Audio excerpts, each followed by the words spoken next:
And maybe that starts just with a general overview Sure. of how your department is taking management of the pay system into its hands. Sure. Thank you for that time. And yes, I know there are many questions, so I even took the liberty of making a diagram of a before and after diagram of what the PEG channels used to look like, but I don't know if I have enough for everybody. You can share. You can share. Some of you have seen this, some of you are already part of this, but it was advised by someone in the community actually that we make a diagram, and we had a diagram. And then that diagram, the previous diagram to this version, got blown up about after the RFP process finally completed itself for the second time in April of this year. We had 2 RFPs out, one for our local origination, with some of RFP, a request for proposal. proposal, yes, and request for proposal. I'm sorry, it's so jargony. That's okay. You know, and many of the folks in this room who I know as well were competing for those RFPs. One was for local origination, and the other one was for public access. And then if you, in that previous model, in that before diagram, you see that was the structure of what the PEG channels used to look like. GovTV is part of the PEG. It's always been part of the PEG, but that's been managed by Cultural Services, and then the 2 other arms were managed by a process that went through purchasing, and then legal oversaw that. And so we endeavored to change that after the first RFP failed. It just was a decision based on resources and capacity. The legal department could not manage the full extent of the compliance needs. They definitely were better than us at managing the legal parts of the contract, which Comcast, but not with the RFP awardees. So there was some internal restructuring just to be based on who could actually do the job of overseeing the channels, and we were hopeful that that would cut back on some of the challenges we've had in the past with I'm just going to be bold, be broad, previous RFP holders, right? There wasn't necessarily a lot of oversight. We knew if they were out of compliance, someone would call us if there was political programming, someone would call us if the channels went down, but there was actually no one that was trying to make sure there was a consistent kind of output. And so that happened internally before the second RFP process completed. When the second RFP process completed, we had, for LO, purchasing designated it non-responsive. So in that regard, one of the city ordinances 5510B says we can go direct to market. If the RFP process is non-responsive and it's not the city's doing, if some of you in the room remember it previously, when RFP process was non-responsive, it was the city's doing, so we issued another one. The second process was not our doing for the LO contract. There was no responsive. For the what contract, I'm sorry? The LO, the local origination channel. Okay. And so that ended up being non-responsive. And so the city is now engaging in contracts with providers to fulfill the content needs on that channel. And I should back up a second, good question, Nancy. It was decided when we drafted the second RFP that we would no longer bundle all 3, or not 3, but yes, there are 3, let's be clear. All 3 PEG duties under one RFP awardee. Mm-hmm. We felt that it provided more access to the airwaves and frankly access to the city to say, we'd rather do the extra work of having separate contracts for each of those, which really just makes more administrative work for us, but then what it stopped was this kind of winner-take-all scenario in the previous RFP model. And so that was intentional. It was very intentional in the second RFP, was not so much in the first RFP. Some of what changed that dynamic, which is now public and was not at the time, was that quote-unquote was awarded the educational access channel, which was also part of the PEG, that's the E in the PEG. And so once that was out of the picture, we had to go back to the drawing board with the RFP because we couldn't award that to somebody when we legally awarded it to quote-unquote. Okay. Could we go through this chart just so I understand it and it's very clear? So let's start at the left, so you have cultural services and then the community advisory. The before? I'm talking about the after. The Yeah, I after, don't yes. care. Mm-hmm. I don't care about before. Mm-hmm. That's over and done with. So a community advisory committee, where do we fit in? Because one of our duties is to also provide, recommendations when it comes to the PEG channels. That is a fantastic question, and it was also something that the director of our department asked me to bring to you all tonight. Before there was a meeting, because you guys haven't met for a year, we didn't know what the future held for the cable franchise board. Mhm. I personally thought it was done. I had bad information. And so we decided to kind of create a new ad hoc community-based committee to kind of oversee any community challenges about programming, definitely to be, so the city's not in a position to stop programming because there is a free speech ordinance, and so they would kind of be the community-facing entity for any of those concerns and complaints as well. And then I got a call last week that said the cable franchise board is back, and I was like, hey, maybe they could do that for us, and we don't have to create another body. Okay, so you just had an ad hoc committee at this time, so it's not something that was formalized, this community advisory committee, Yes. is that correct? So then you're looking at putting us there in place of that. If the cable franchise board is willing to do that. Well, I think that's part of our duties, and I would like to, especially since I think this board has been where they, where folks have been coming, Sure. and I think, so I went back and looked at what can we, what on you, so of course I have to read exactly what it is we can do. And we can make recommendations, and I think, we have been a forum for that anyway. So I think, it would, It's just, I would just interject that it's just that our functions are sort of this, would be this and other Right. activities. right, Right. another, but this is, Right. yeah, but I'm just saying in terms of the pay, The scope. the scope here, I'm not talking about the other stuff we have, I'm just talking And I asked- specific to this question. I asked Jane earlier just to kind of remind me, because it's kind of been a long time since I engaged the cable franchise board, but just to remind me what the overarching mission was. And obviously you have a broader job than just advising on content, because you guys also kind of mediate disputes between customers and Comcast. And- Right. But the other part of that, serving as advisory body to the mayor on a range of issues, including the best use. We see you guys not just as a place to field complaints, but Right. also as a place to kind of advise and say, Right. looking at the next 6 months of programming, what could that look like as far as access? Yeah. As far as broadening the type of programming and things of that nature. And so we'd love to, that's what Shell said, Dr. Sanchez said to me, was like, figure out if they can serve in that capacity. She's like, because I don't want 2 boards, I'd rather just have to Yeah. manage one. You know? Yes, and I'm in total agreement with Yeah. that. I think, because unfortunately, we're already past the main duty of the cable franchise that's been signed, so it's kind of, besides, the franchise agreement, our other duties are to take complaints and Comcast customers in terms of service and things like that. But I think this particular issue is, I think, the big issue for the community in terms of, public access, the PEG channels, how is that happening? And I would love to, I don't know how you feel, I would love for us to be that entity where we can help advise, you all, because this is a new undertaking for you as well. It is, as they say, paving the road while you're driving on it. Exactly, Yes. and I think that, the more voices there and more people there to help, to ensure that, we are, one, protecting free speech, especially, and then two, making sure that we're really doing the outreach. I think my concern with most things, because, I was in city government as well, is we don't do a good job in terms of letting the public know what's available, And I think if we can do that, help bring that in terms of, these channels, right? Like, looking at, there's, content providers who can, letting, people who are interested in providing content know what the process is, and making sure that this is something that is really out there and that we provide an avenue. And I think we can help do that. That's what I believe. Indeed. Mr. Bellamy, so what exists today in terms of this advisory committee? Nothing.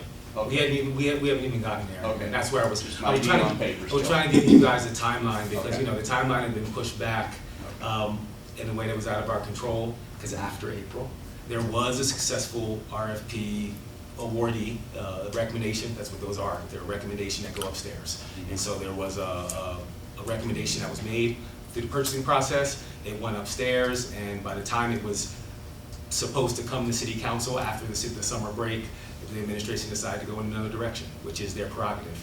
And then Cultural Services found out in July that we were going to be in charge of the public access station as well. And so that's not something we were prepared to do. We're making progress on the LO, on the local origination channel, but we had to kind of retool because that meant a few things. It meant we had canceled the contract with the previous public access provider in April, anticipating we would have a new provider. Not that it would be us, but that we would have someone else would be in there. That didn't happen, so then other things became more important for us as far as getting the equipment back, getting the city's investment back, and having to create the infrastructure to be able to manage the channels on our own. We were asked point blank by the administration, does Cultural think they could do it? We said we don't want to do it, but yeah, we have GovTV, we could, and we were tasked with coming up with a way to do it, and that plan's been in process. So are you, and I just want to ask, because I know how busy you are, Hakeem. So are you taking this on as an additional duty or just as a transition until, is the city looking at perhaps, long-term finding somebody long-term with experience doing this, so or? We're tooling it up, right? And so I'm not doing it. Actually, our media resources manager, Diego Lucero, is actually doing it. But as you know, Diego has his own channel. Right. He can't really run two more, right? And so we've made some decisions in cultural services to try to better staff it. So we're actually moving 2 full-time positions over underneath media resources to help, like literally just like open the public access studio and also do all the compliance stuff that we were having trouble doing in the previous versions of the PEG channel. So administrative pieces that were just kind of, before it was like, we gave you the money and said bye-bye and good luck, and then we only really harassed the RFP awardees when there was an issue. So this is gonna be a little more hands-on. It's gonna be a little more hands-on, and so we need staff to be able to do that. In the short term though, and this is news for everybody that's in this room because we were still trying to figure it out. We courted CNM to actually be the provider in the gap. The way that the city ordinance is written for purchasing, that was that I quoted it earlier, 5510, is that once the RFP is non-responsive or we end it, as we did in the case of the public access, you have like a year where you can go to market. Like it shouldn't be a year where the community is not getting the service. So you can go contract out. But the administration has to make a decision in fairly short order about whether they're going to issue another RFP or not. So in the meantime, I optimistically hope they issue an RFP so we don't have to run it. I mean, yes, you're right, because this part of cultural services, like we also run the biopark, the library, all to 18 branches, like we can't focus just on this. So we'd like not to be doing it, but I have to be prepared for what happens if we do. So we've already began discussions with CNM as a long-term partner, perhaps. To do what? To manage the public access portion. The local origination portion won't change. That we still believe the best way to provide diverse access is for the city to directly contract with local content providers, not to put a middleman in. But for public access, we just don't have the capacity necessarily to keep a studio open 24/7. So we're gonna need a partner to be able to do that. Are all these channels active right now? Is there programming at all? Man, we are programming them all kind of with the same programming for now. I know we had some transmission. We were down for a little bit, but we've alerted Comcast to that, and I don't know. Gotta be like right in the schedule. Yeah, is it back up today then? Yes. I don't know. So, I have a few more questions. I'm trying to get straight on this. So, I know what channel 16 is, okay? So, because you keep saying public access and then saying local origination. So tell me the difference between channel 27 and channel 96. So if you're many moons ago, right? 27, 26, and 96. In 96. And 26. Many moons ago, it was public access and Cantata in my day. That was the other channel, and that other channel in its recent iteration has been primarily sports content, but it was an additional channel to the public access channel, and then 96 is the education channel. And if you throw in GovTV, channel 16, that's 4 channels that now sit under cultural services, when before, all we had was GovTV. Right, okay, so who's CSD? Cultural Services Department. Oh, okay, so that's you. So you guys are running the public access? Running is a strong word. Yeah, It's under us, but we're trying to get it up and running. So, how will you do that? I mean, what is the content for that? I'm really confused about this. So, What's our vision for the content, or what has it been? Yeah, what has it been and what's your vision? I'd rather speak to our vision. Our Okay. vision is that the 26 is, people walk into the studio off the street and their show goes on the air. That's like a studio-based channel. Our vision. Is that 27? 26. I'm talking about 27. Okay, so for 27, that is actually the city dealing with local content producers and saying, this is the channel for your films that you're shooting. This is your channel for your news program that you want to make. And these are more, I don't know, how do I say it? These are more pre-produced folks who can kind of just make the content and deliver it to us and get it on the air. That's what we see for 27, as opposed to 26 are people who want to learn how to shoot shows, come in the studio and shoot live shows, and so they're in need of a little bit more of a training aspect on 26. While with 27, what you have is the film, television industry in town. Those people can literally just deliver content, and we can get it on the air for them. Okay, But so, CNN would be your go-to on 27, public access. Yes, public access, because they would keep More the they curator. would manage the actual studio. We Yeah. don't have bodies enough, Right. really. so to CNN will manage that one. Mhm. And just to speak to the chart, when you show content provider 1 through 4, is that just Those are the theoretically Yes. just 4? You can have up to 4. Yes, Up to 4. up to 4. Okay. And we made that calculation based on how many contracts we want to have out there to manage, because managing contracts is Okay. an administrative. But these are really contracts, not individuals, not shows. Right, so it can be both, it can be all those things, but it doesn't have to be.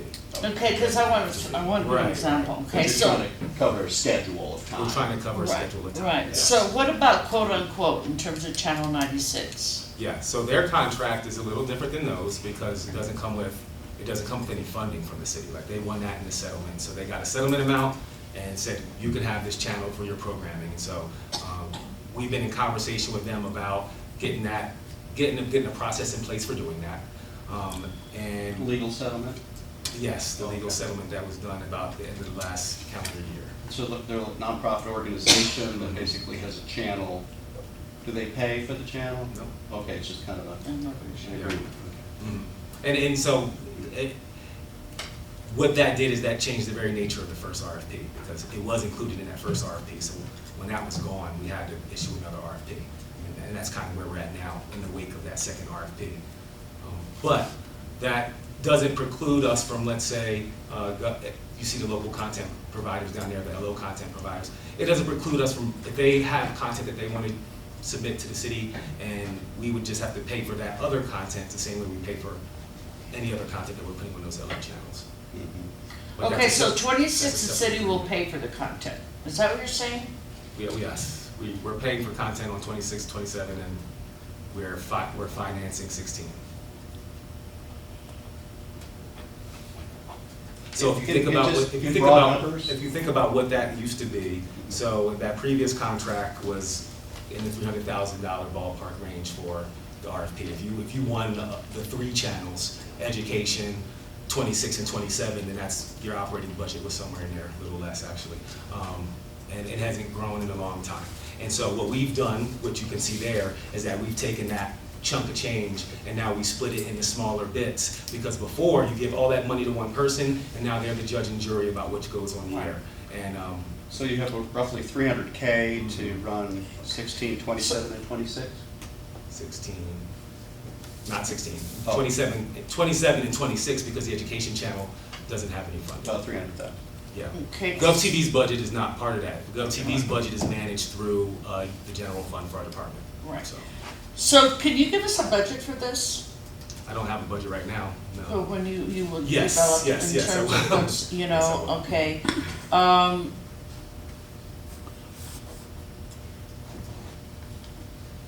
So, the public access, so that's anybody who wants to, you know, Yeah, give an example besides news or films, the so. way Shell describes it is that she wants somebody to be able to walk in off the street. She calls it the Don Schrader clause. So we want somebody, if they just walk in off the street and say, hey, I want to talk for 30 minutes and do a show about climate change, that's where they can go to learn to make a show and produce a show and do it. I was gonna bring Wait, up that's John. local origination. Nope, nope, that's public access. That's public Like access. literally public access means, Earlier, I thought it was the other way around. Yeah, I'm sorry. that makes it up, I'm Yeah. sorry. yeah, you switched it, which was Yeah, confusing. sorry.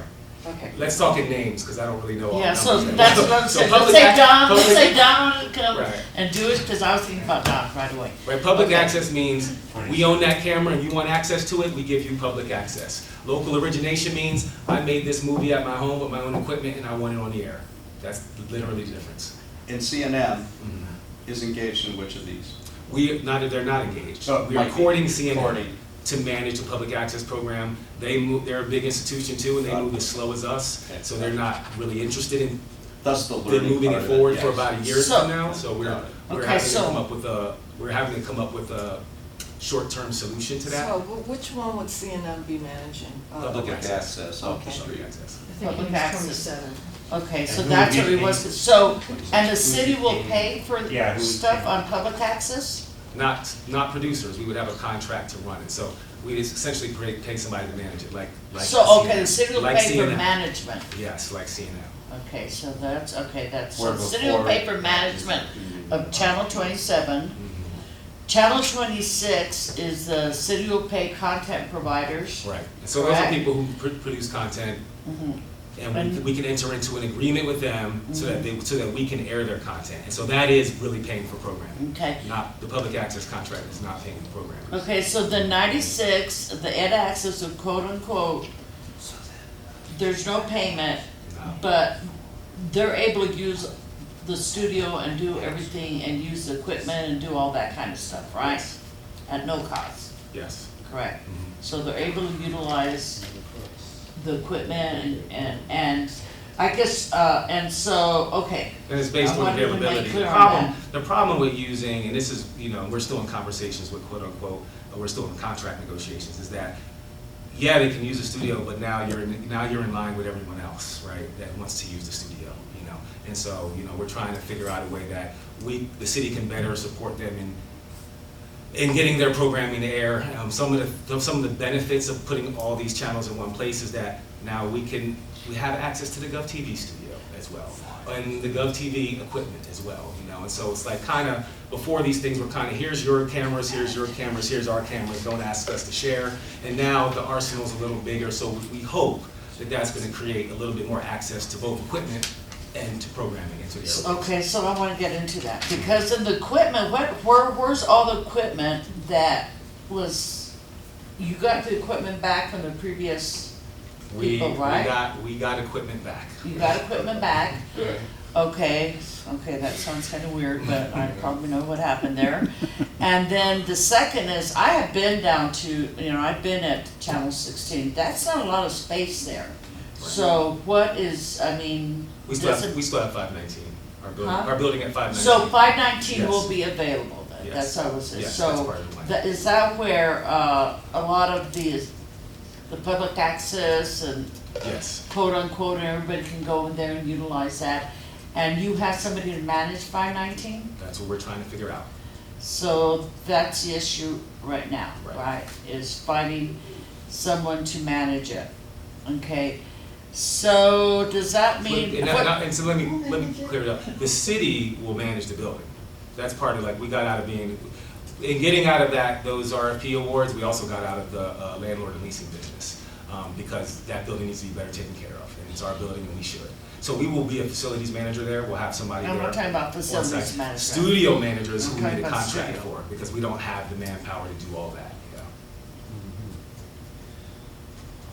That's. Your time is limited, and Yeah. I know some people might have some questions that Okay. we can't intuitively ask, so it's not a negotiation, but are there a few questions?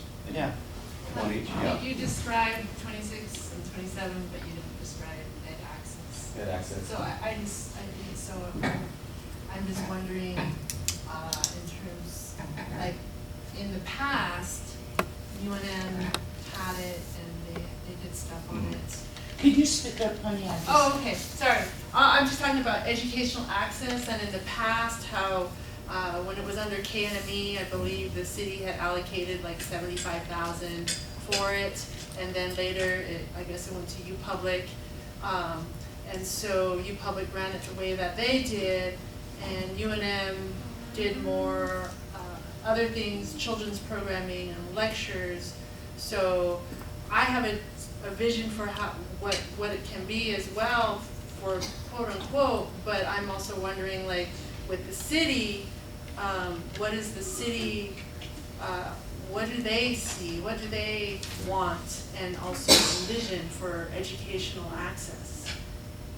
I feel like we've had this conversation, Okay. I'll have it again for the benefit of the Well, group. Because we have a very broad definition of it. okay, Yes, that's it, or Okay. if you say, we wanna have student-led productions, but Yeah. the students' content is not it, but there's students involved, that's educational that's too. part of that too, It's yeah. like So we've the had language that. in the contract is intentionally vague right Okay. now, Okay. so that you have room to operate and decide what that is, but Okay. we don't. I just wanted them Yeah, to know. that's cool. No, it's fine. That's more, That's good. because That's I fine. want everyone And I don't to want it- be clear. That's I, fine.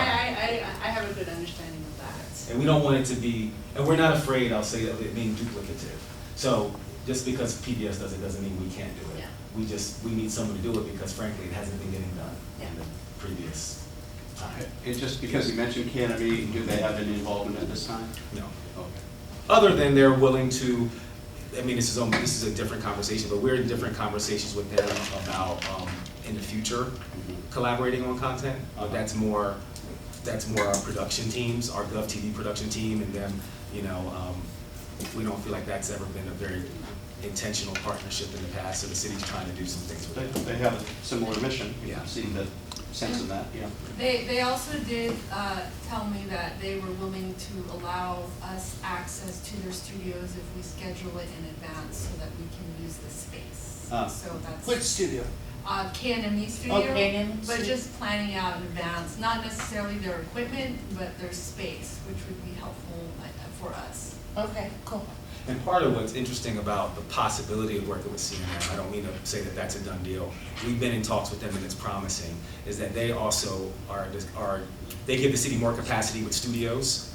All of a sudden, we marry our studio space amount together, and we marry our equipment availability and access together. So in the long run, training. the training, that's what we want them to do. We want them to do Training, that. so they do the Right, training but studios, that yeah. now there's just more access. Like there's like literally more physical access and more technical access than just what we have, because we don't have a lot. We don't have a lot. Well, the synergy in giving them access to the public, because they're trying to build out their film Sure. program and their, facilities. The city's already in cahoots with them at the rail yard space Right. to do more of that. Right. So, I had a question that was related to what Colleen raised, and it has to do with that historically, the Ed Channel did come with a contract for either $70,000 or $75,000. And I know that there was a settlement with quote unquote, we didn't have any money with it. But realistically, for us, I mean, I know we can do a good job with the Ed Channel, I don't have any doubts about that. But is there any way we could get that 70,000 back, either as a, to pay us to do training, or,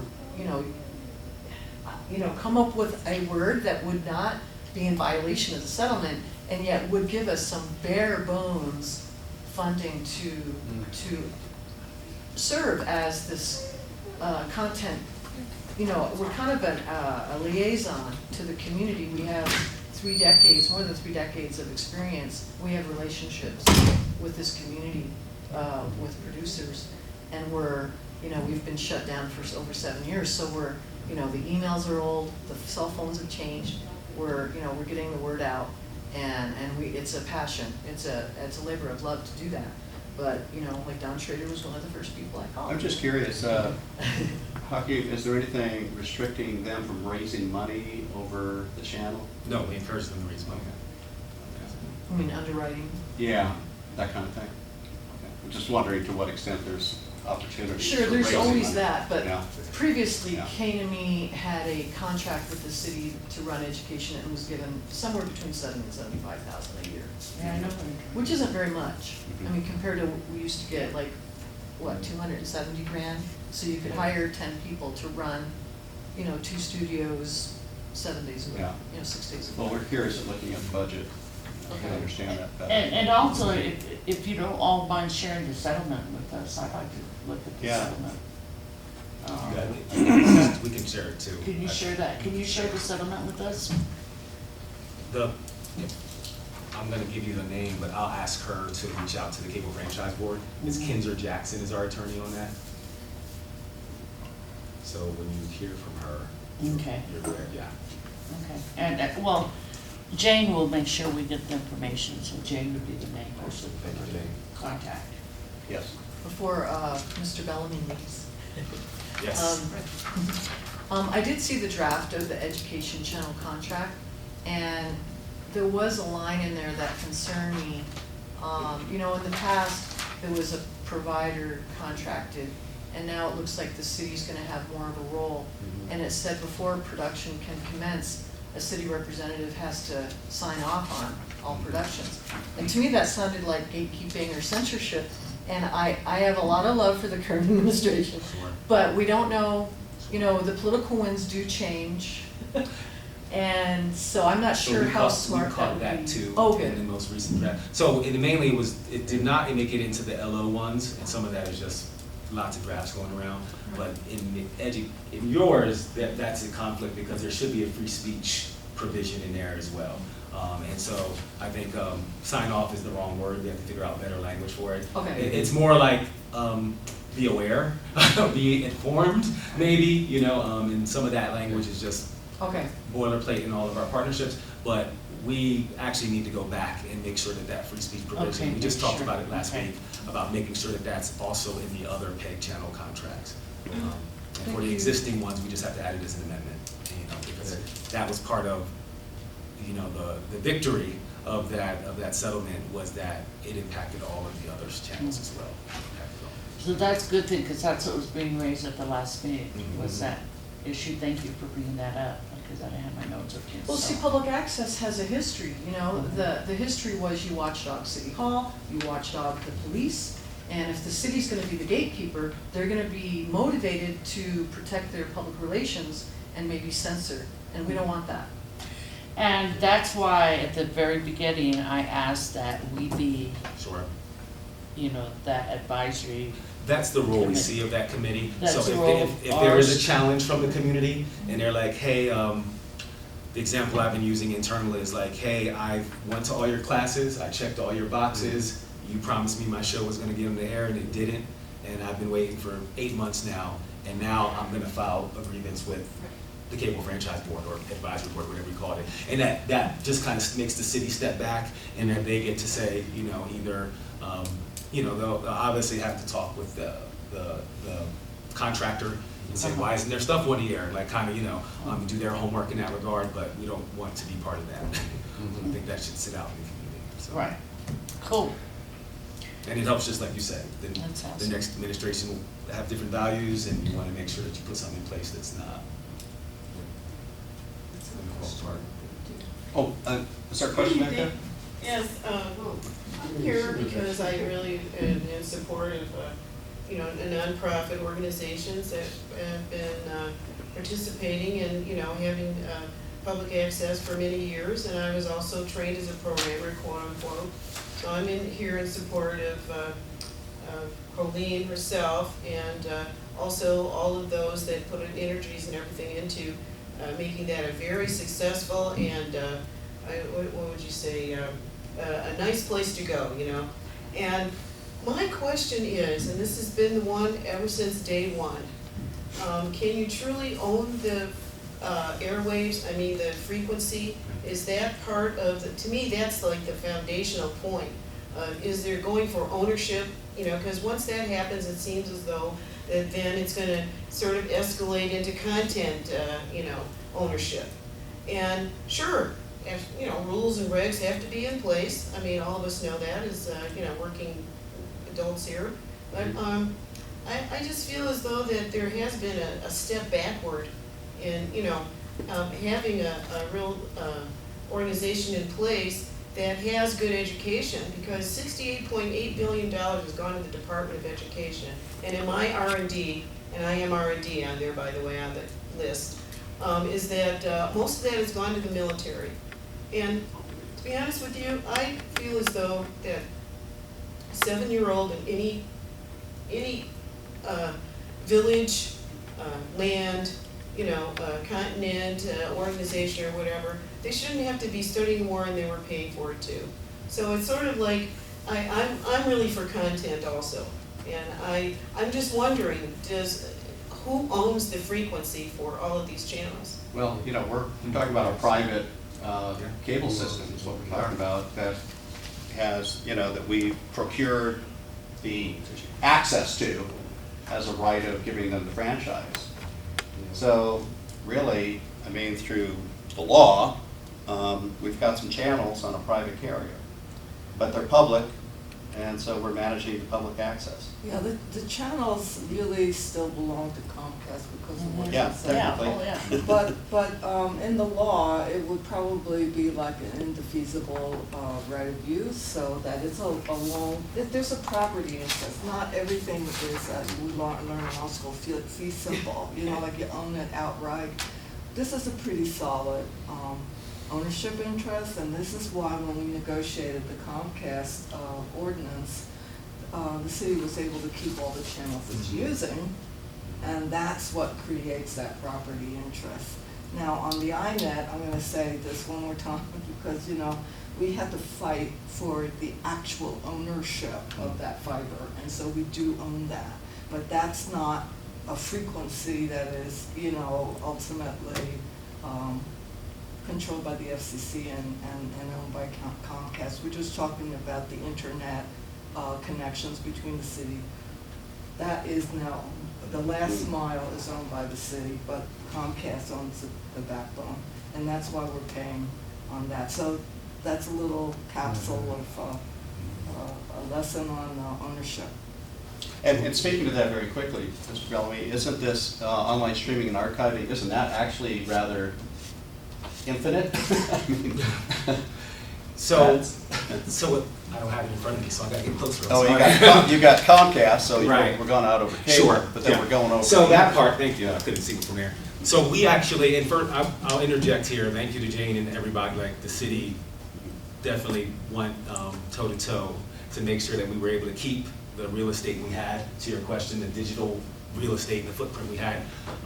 There was kind of a assumption that if we didn't use it, we should lose it, and they fought and maintained our share, including some upgrades like channels going from SD to HD, which is critical also to access, at least to consumer access. And Time then frame on that? I don't know yet. I don't know. Yeah, I was gonna ask It's that. kind of like as fast as we can get it up, but we've only had one meeting with them so far, and they would say that it was whenever you're ready, but we don't know that yet because we haven't said we're You ready. think about forward to the We end of haven't the year? said we're ready. Well, we're going to start with GovTV because that's the one we're most Okay. in control of and ready for now. And once we go through that process, I'll have a better sense, Okay. yardstick of how long it will actually take. But And to be clear, what we're saying is that Mhm. channel 16 is going to become some different number in the HD section. it'll have like multiple numbers, right? It'll be like 16.51, 16.52. So that kind of, and you would kind of already see that if you, ironically, I'm not necessarily a television subscriber, but if you have TV at home, you kind of see where they break out into 15.1, 2, 3, 4, 5. And so it gives us more capacity, more room for content too as well. But that other bubble you see under there is actually about them helping us expand our digital platform. And so we can have more streaming possibilities for our content as well. And so you think of the Rokus and the, I don't know what those platforms are of the world, streaming like PlayStation 4. that would be great. So that's what that expansion means. And then there's more of an on-demand kind of archival quality to a lot of the content. Right now we have an old school archive in the bottom of GovTV for those GovTV episodes, and it cycles in and out. But this would give us much more capacity in the digital age to be able to put content out there in a way that people are consuming it now. So when is that gonna be able to happen? We don't know. Like I said, we only have one meeting with Comcast after, because it was tough to meet during the negotiation process. And so when that ended, we sat down with them and kind of said, so what does all this mean? And they were giving us a little explanation of. Can you keep us abreast of that? Because I think that's really important, because as a consumer myself, I do not subscribe to cable television. I subscribe to the internet. That's amazing that I have no control of that. But, because I do use, streaming devices. And right now we're not in that space. Yeah. I'm like you, and I go home and I turn on my Roku, so I don't have network channels, and so because I'm savvy, can go online and watch. Well, yeah, that's right, do I go online, but- right? But that, it cuts out a significant part of the market if not everybody even has access beyond the digital divide. So it was a good win for us, and we have to figure out how to build it out in a timely fashion. Yes, that's good. Is there any venue for you and others who are thinking big thoughts about what the people of Albuquerque get via television and the internet through our public resources? Are you the convener of that conversation? And is there a Our department- organized conversation around that? Our department could be.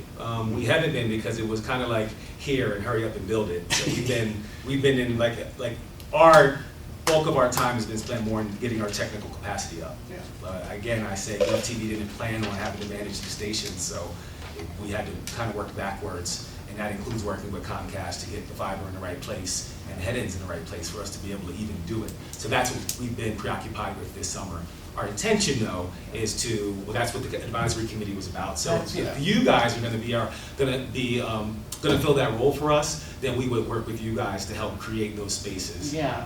for that kind of input. That's What we are doing, though, in short order, so you guys are kind of the first not in my department folks to see this diagram, you guys in our legal department, but we are building a page currently so that folks, the people in the community have questions, can go to the page and kind of see like a short explanation of what we want to do with the channels.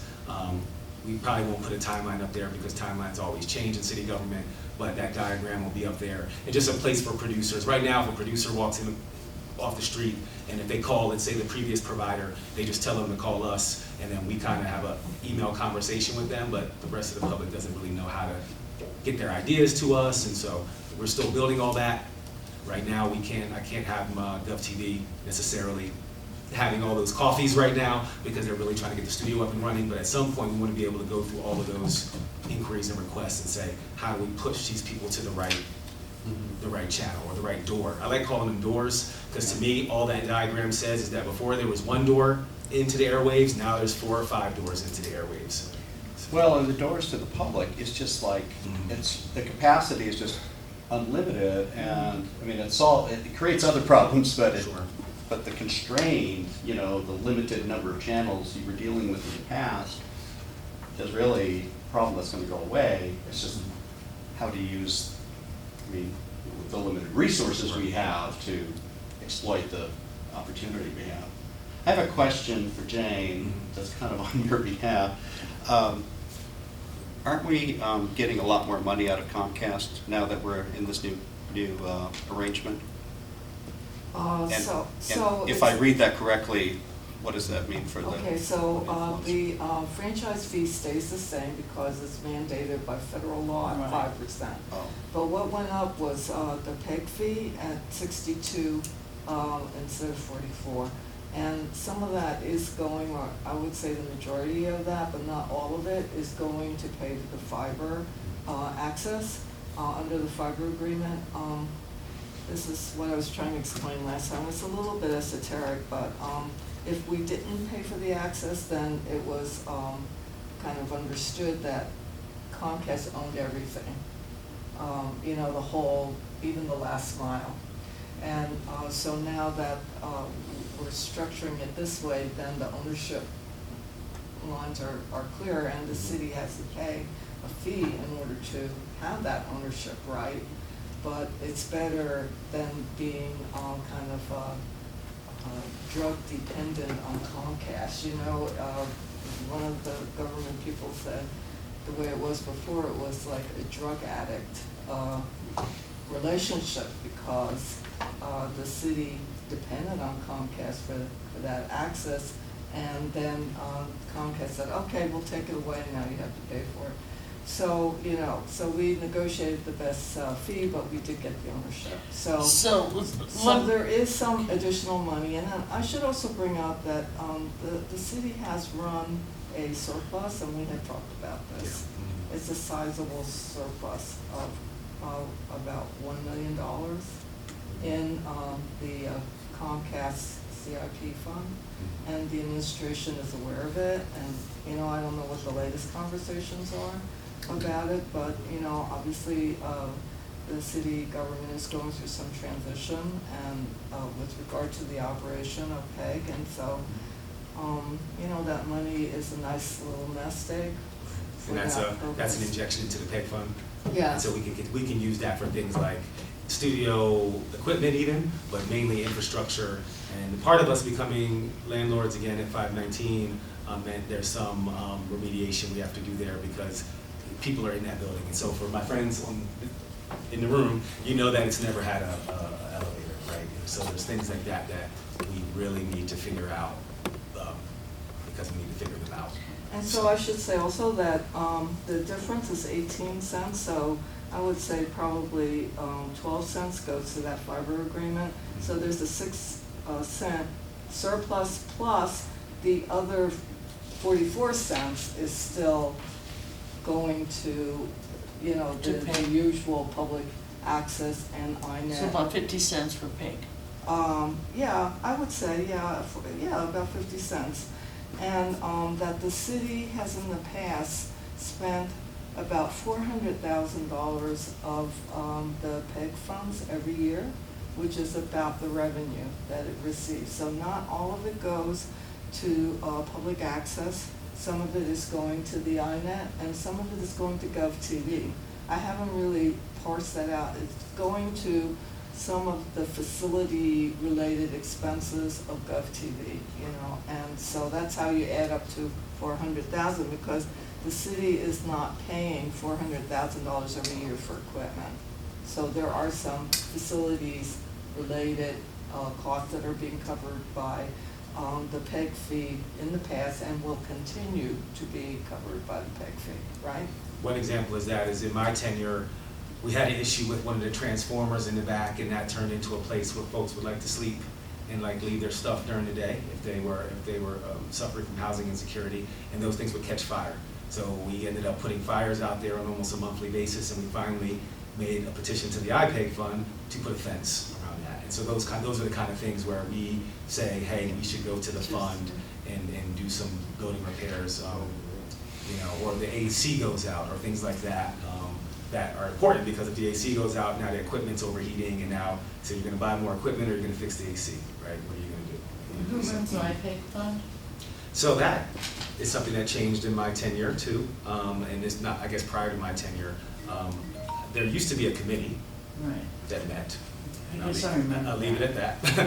That committee stopped meeting in the previous administration, and it has not been brought back. So currently, the COO approves PEG fund requests.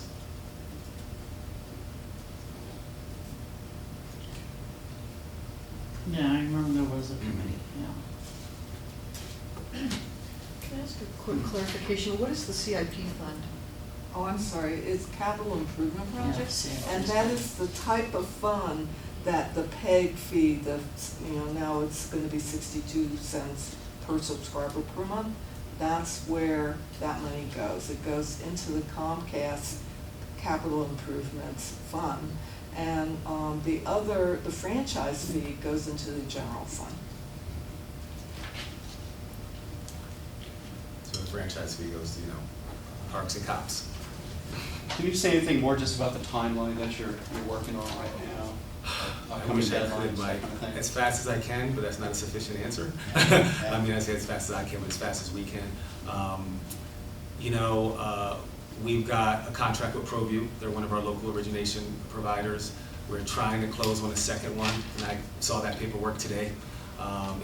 That's mainly for the LO channel. Those contracts are content providers for the local origination channel. We're trying to finish up the contract with quote unquote for the education channel. The public access channel is probably the furthest thing off, unfortunately, because we're in negotiations. We were in negotiations with 2 people to manage the studio because C&M was like, give us a year. So we're in with 2 other folks, and we're pretty close on one. Diego told me that we're like maybe a week or 2 weeks away, but then now we have to get them under contract, and that takes a while in city world. So I would optimistically want us to be online with all partners and still have room for a few local origination content providers. Optimistically, before Balloon Fiesta, it probably will be somewhere in October, so. inch balloon, yes, did too. So, at least at the museum, so. Okay, so this is a lot for for kind of somebody doing this part-time, so are they planning to name you as, or somebody else as the head of this? Yeah, no, so I'm the deputy director for our department, and our department manages many things. The org chart we worked up, all of it still goes to media resources, and we petitioned to beef up media resources by 2 or 3 staff Yeah, you people, said that. just to manage these new relationships. But the relationships essentially should manage themselves, right? Once we get these people under contract, we don't have to do much more than cut their invoices and monitor. And the monitoring piece is what's important to our department, because we can kind of keep track of how many local origination hours are being done, are we on the air, is this our definition of local programming, those things that we can really keep documentation on. Any event Comcast comes asking, but mainly just to inform us if we're doing a good job creating a broad spectrum of programming. So. Right. What is the typical duration of these contracts? So like the previous one with UPublic, and you guys might know better than me, I think it was a 2-2-1? It's 5. It's 5, okay, Yeah. and so. Got and then extended twice, it I got think, to 7. And when you say What 2-2-1, was that's seven? kind of. I thought it was a 7 years. 2-2-1. I thought what it was is it was, and I could be wrong, but because I've read so many different versions of it, that it was 2, you can automatic renew without having to like go back out or go back into city council. So basically, if you're happy with their service, at 2 years, you can look at it and just say, we're going to renew, and then you can do that one more time for 1 year. But Yeah, I think it was 5, Was it just and then 5? 2, that's what it was. 5 and then 1 and 1 or something. But Yeah. the city, the past administration declined to renew at the end of 5, but that was the soonest that they could have done that. Mhm. Sure, I mean, they could have terminated the contract, and they didn't do that either, but. Because you they- can terminate at but- will, but- right, essentially. Well, they no, didn't it has to be terminate it, for they just cause. kept- For It has to be cause, okay. And, with the 5 years, within the 5 years, it had to be for cause. And as Okay. soon as the city could have terminated that contract with UPublic was after 5 years. Mhm. And at that point, the last administration decided not to renew. And then they were on month to month. Yes, they Ever were on since. month to month because it was difficult to get that RFP out.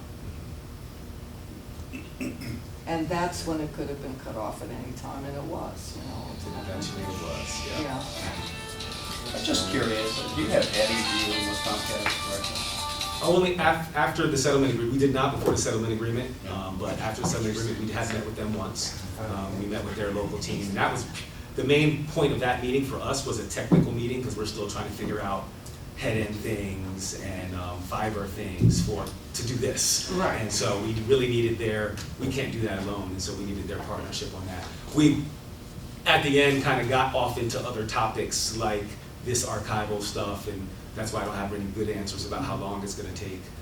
But we needed their technicians' help. That's How what would you we- characterize their dealings with you? They've been really nice. Yeah. Yeah. That's why we let legal fight with them. We wouldn't be nice to them. We need their help. Good strategy. Right. Yeah, so. Anything else, anybody? Because he really does have to get going, so I don't want to take any more of your time. You guys have a bunch of balloon pilots waiting on me.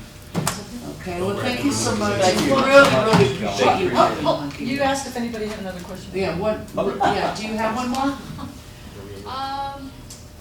I think from the boilerplate, I wasn't sure if I should ask it, because it's kind of related to the contract that we're still talking out about, but, because you talk about for cause, and I was just thinking about how, the broadcast right and the copyrights into perpetuity for content that's provided, how if we can't get people to want to program with us because of Can you speak that. up again, Colleen? I'm sorry, so that would sort of set, I don't know, that maybe, I don't know if that's standard, but I feel like that would almost set us up for failure, and that would be a cause for us to lose the contract. So I'm just concerned about that, and that's why you know. Something, some email. provision in there to protect content. Yeah, well, creators. just because if someone makes something and they give it to us to program, Sure. I don't wanna tell them this is not gonna be yours anymore, it's gonna belong to the city forever.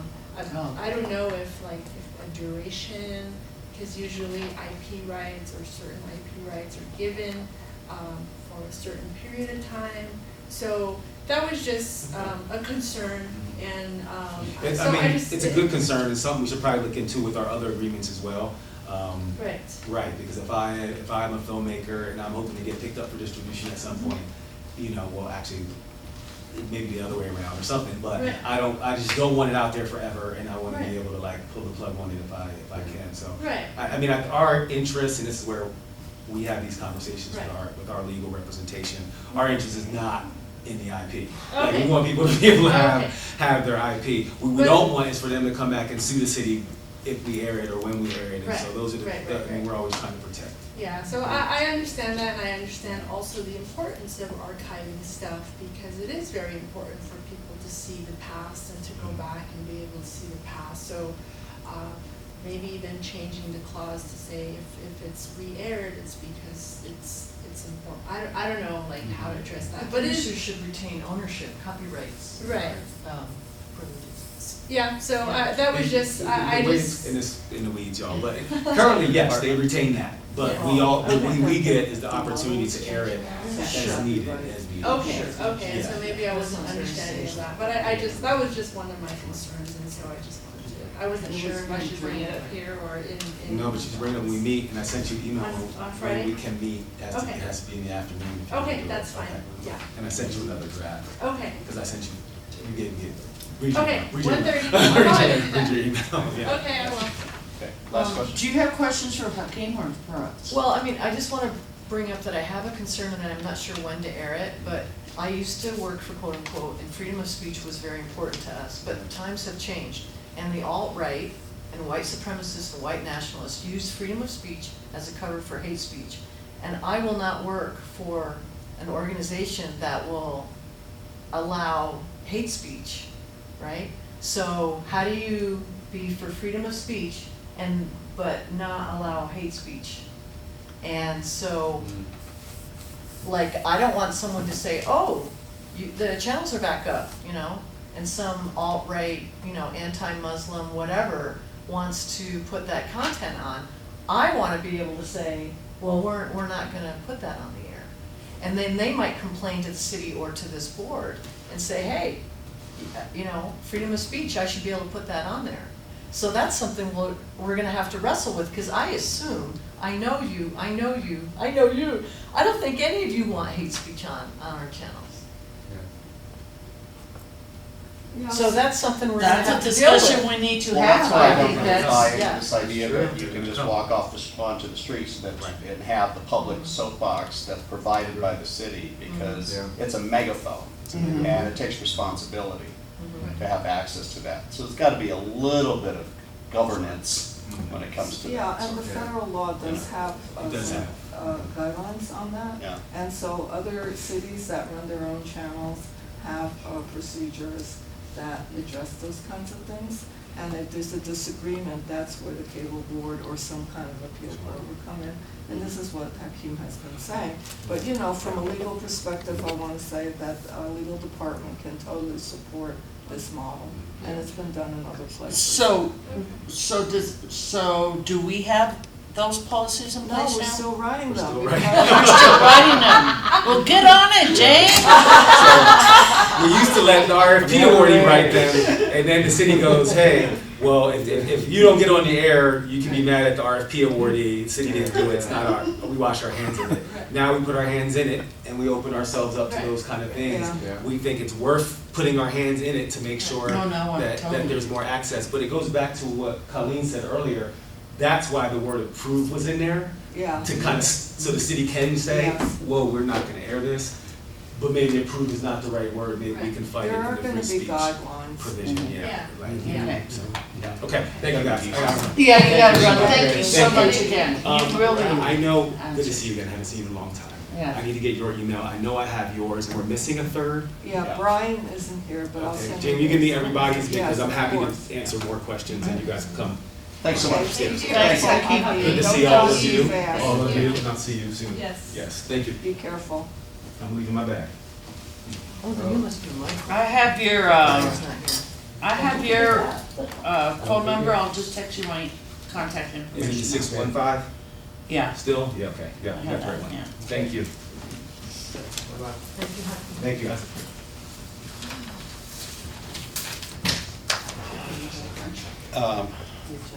So, shall I serve in sort of interim chair capacity? Please. We don't have Brian, and I don't think we should elect a Please. chair if we don't have Brian anyway. So let's take, That's a lefty one. I think we just did some heavy lifting here, Hakeem, and I think,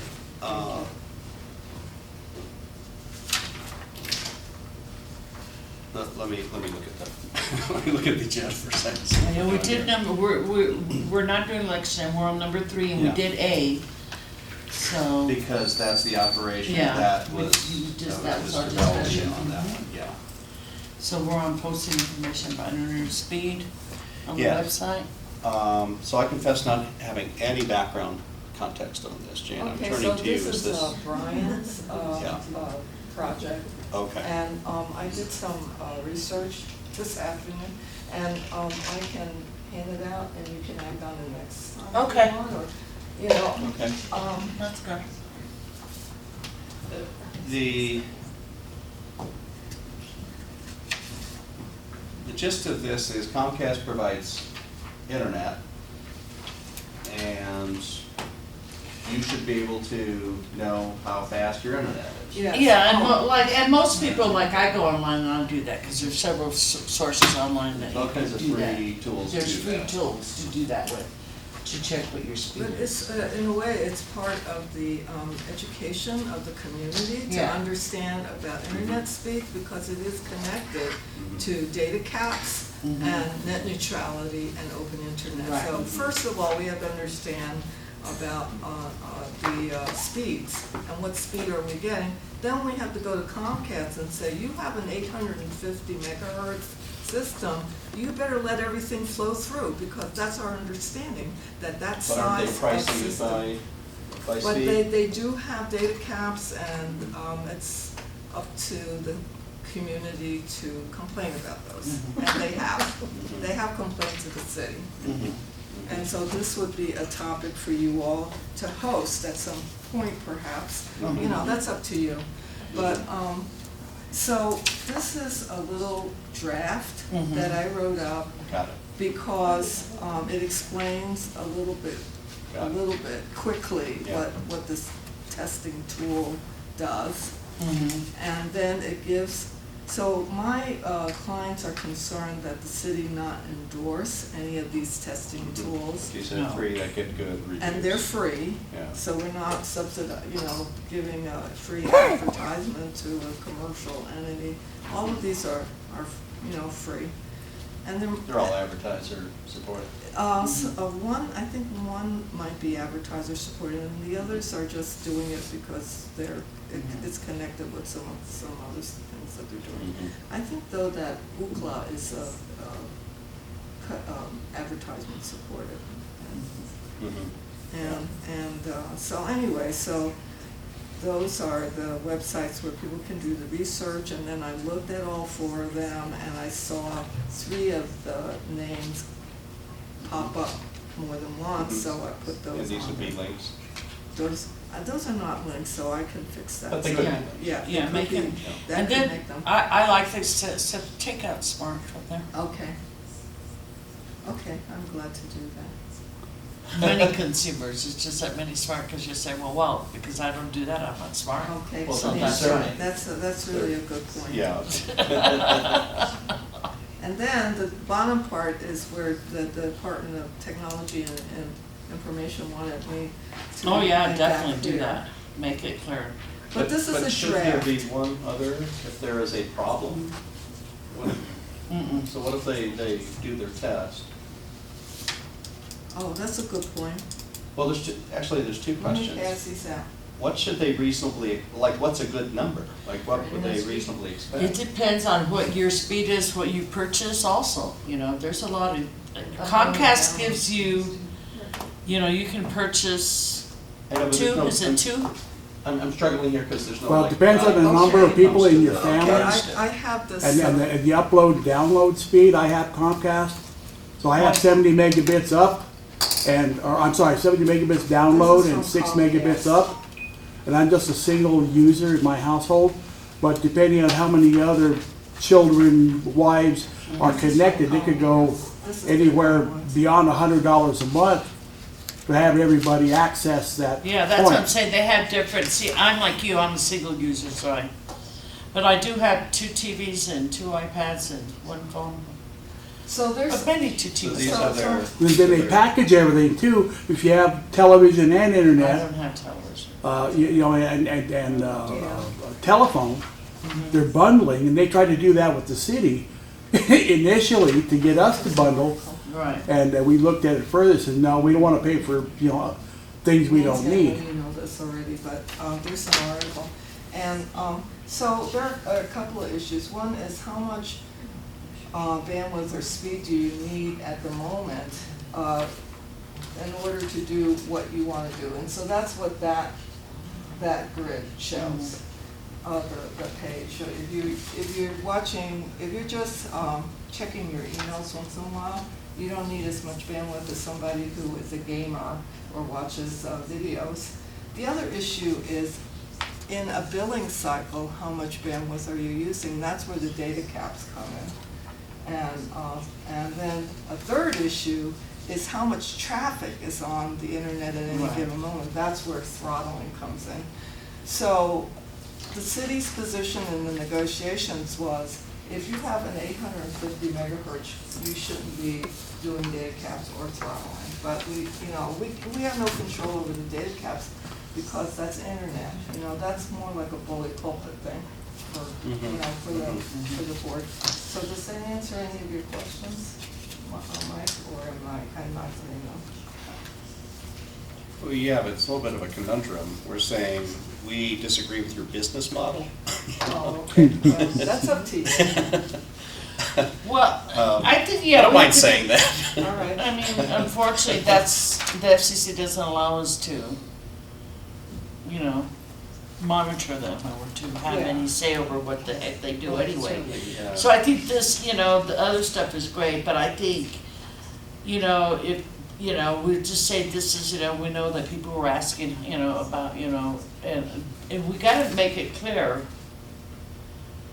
also that, I know we have this at the bottom, but I think somewhere real clear that we have no the city has no legal authority over, Okay, let me write You down know, those 2 points.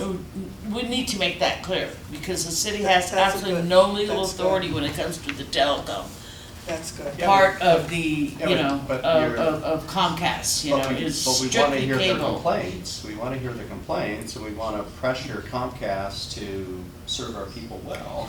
Well, no, we wanna hear that, because we wanna be able to have a voice and, at some point, when the FCC changes, hopefully, and I mean, it's kind of like The as next the world changes. 4 years, get some good commissioners on there and stuff like that, where these kind of, we could be a voice so that, cause this country has to deal with it, we have to deal with it. There's, the line between cable and internet has been blurred already, between TV and internet. Do you know So what the there- prices are on those? we're dealing on an old It's model online, of regulations anyway. Oh, okay. But it depends on what's bundled. But But there's a different price for each. Yes. as a public service, this could be as a public service, but make it real clear we're not, So I'm gonna add to this little draft and circulate it on, by email before the next meeting. What to do, what the consumer should do, take off smart, and what to do, what the consumer should do if he or she encounters a problem. They should And- contact their provider. And so we'll contact the provider, and there's also the Comcast, city-run Comcast hotline. So they can also Okay, contact them. so there's a hotline, Yeah, there okay. is. And then number two, no regulatory, the city doesn't have a regulatory authority over the internet, the operation, Comcast operation of Right. the internet. That's So a good one. those things. And then, let me say that Mayor Keller has signed the mayor's open internet pledge, and so when you look at the advocacy behind open internet, it does include no throttling and no data cap. So I'm sorry, The city this is why, policy is, that's why I'm saying that the city policy is that, and we try to push that in the negotiations as much as possible. But obviously, this cable board is an advisory board, separate and independent of the administration, otherwise you wouldn't be advisory or have, that wouldn't have any meaning. So that's up to you all to decide what you want to push and how you push it. Right. Well, I just think our education page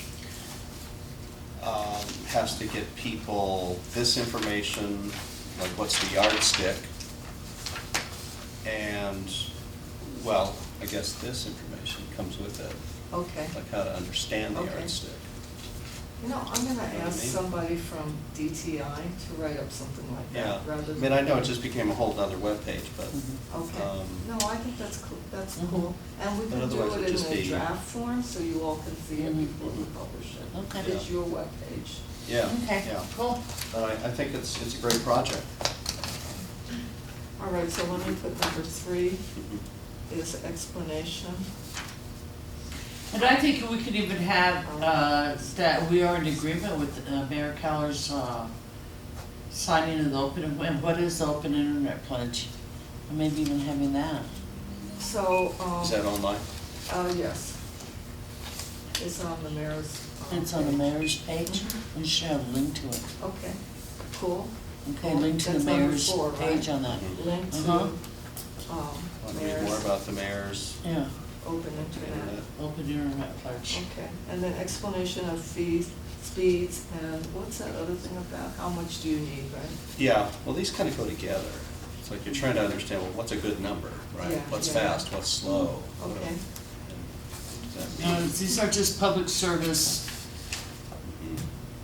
information. There are a lot of good public interest advocates out there on the internet that Oh, yeah. are speaking about things like net I used to be neutrality. involved in that, but I haven't been in But, years. it's just like curating that and putting that all together Mhm. for our constituents. Okay. I've got that then. That's awesome, thank you, Jane. Thank you. Update on summary of recent consumer complaints. Do we have a summary of consumer complaints? All right, so, let's see. I do recall that on some interim basis, we are provided an accounting of what's come in. All right, so, I just counted on my business Like that? all the Okay. time that I have, but, I did bring this, which is, That looks like a lot. no, this isn't complaints, this is about internet, but, let me see, maybe I have, here's some more stuff on internet. And those are extra copies that I was gonna give out to the people here and to you all. But. That's what you I'm get if sorry. you go to those links. Yes, well, those are different links. Oh.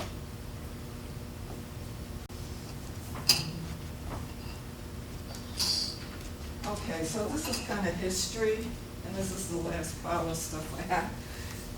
But this is the consumer portion, or the customers.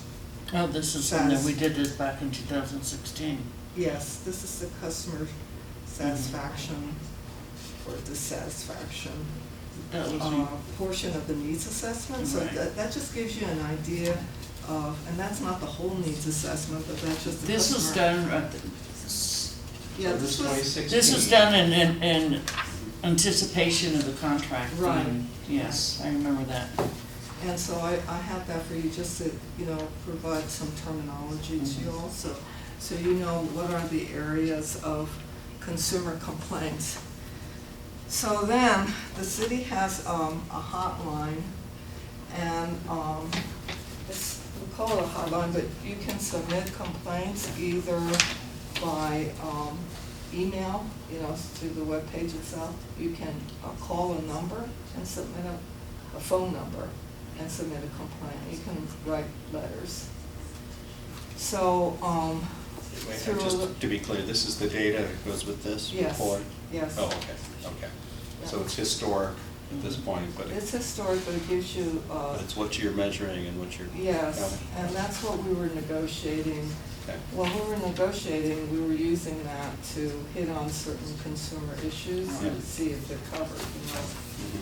And, like billing practices and things like that. That was probably the number one problem that people identified. Yeah. And, as we're looking, so since January of 2019, and we're in August, so I looked at all the complaints that were received in any of those three ways, and we had 40 complaints. And we had 15, and some people were complaining about more than one thing, so that's why it doesn't, add up. But we had 15 people complaining about prices that were too high, or the rates were too high. In other words, the rates were escalating much too fast, so that's the most common complaint. Up. Yeah, going up. Mhm. The 15 were complaining about billing issues where, they were charged fees that they shouldn't have been charged for, or they were being charged for services that they didn't ask for, which is, by the way, explicitly illegal and not allowed under the FCC regs. 10 of them were complaining about various installation issues, like Various what? installation, where Comcast is leaving a cable exposed on the sidewalk, or they damaged, part of the house or something like that. Mhm. And we got a fair amount of those during this survey. So this survey was done online, and it was not a scientific survey, There's no statistical error there. It was just an informal thing. Yeah. That grid, the grid that you were asking whether it goes together. Mhm. These are the results of an online survey. Mm-hmm. And then the narrative in front of it is just interpreting that data Mhm. Okay. and talking about it. So what's the time frame on these 40 complaints? This is since January of 2019 Until, until now, until August. And then we had 10, And these were received by telephone? all three ways: Oh, that's right. email, telephone, and one or two handwritten letters or typed letters that were received Okay. in the mail. Okay. 10 of them were about intermittent or unacceptable signals on the internet, on the data line. And only two of them were complaining about the TV signal being intermittent or having a problem. ProView. What's that? ProView. Yeah. Could be. I think it's maybe a little bit low, I don't know, but that's. unacceptable what? TV signal going out. No, 10 unacceptable what? I didn't catch Is that. that the Wi-Fi? Oh, on the issue? internet? Yeah. They're saying that the speed was too slow, or sometimes people experience outages on their internet, it just crashes. Oh, okay, so you're talking about internet. Yeah, Yeah, it's internet. those are internet complaints. 10 of them were purely internet complaints. Mhm. Mhm. So that adds up to 52. And I'm happy to do a better summary for you all. It's just, I guess I myself have to get into a groove and do better, but, definitely I can kind of provide a more refined profile of what the complaints are. And I'm also thinking. Oh, we're looking for patterns, that's one thing. Yeah, Yeah. yeah, definitely. And this gives us some, retrospective, Yes. with this. What I can do for the next meeting is look at how that was kind of more or less interpreted and do the same thing, in the last, year. Mhm. And next time it'll be, September, it'll be 8 months. What's, do you have any guidance in terms of how often we should spend time on this? Well, I You know, think that's appropriate time. that's part of the agenda item. Yeah. The Mhm. next, the one about the scope of your activities Mhm. and the procedures. Mhm. And I did want to talk with you all about that. Mhm. All right, so what's the next thing on the agenda after the, complaints? Well, you've delivered the summary of recent consumer complaints. Okay, so We've that's all I have on that. Yeah, Okay. we've received that. You've given us a context. Are you gonna follow up with more detail on that? Yes. Yes, I will provide more detail on that, but, Do you then- compile them in a systematic way that Yes. they can, Yes. show Oh, us a actually, cumulative? Comcast is supposed to do this. Oh, That's part of the agreement. They're supposed to provide quarterly reports That's right. on the types of complaints, and it is predetermined what the categories are. There are about 10 of them. And, they're gonna be a little more detailed than these. have they delivered that yet? No, because I haven't had a chance to get with them on the follow-up Oh, for the. okay. The thing was enacted in May, and so it took about a month to sign all the contracts and to Mhm. publish, and so it became effective probably in June. And so now, this is the first quarter, and this is why I need to get back with them and, do all the follow-up that the new ordinance requires. In other words, make sure, Hakeem is working on the streaming stuff. That is like a question of delivering money to the city so that the city can buy that streaming stuff. Mhm. I have to make sure they're doing reporting according to the new ordinance. And so that's where we're gonna get the complaints. And, probably it wouldn't hurt for the city to,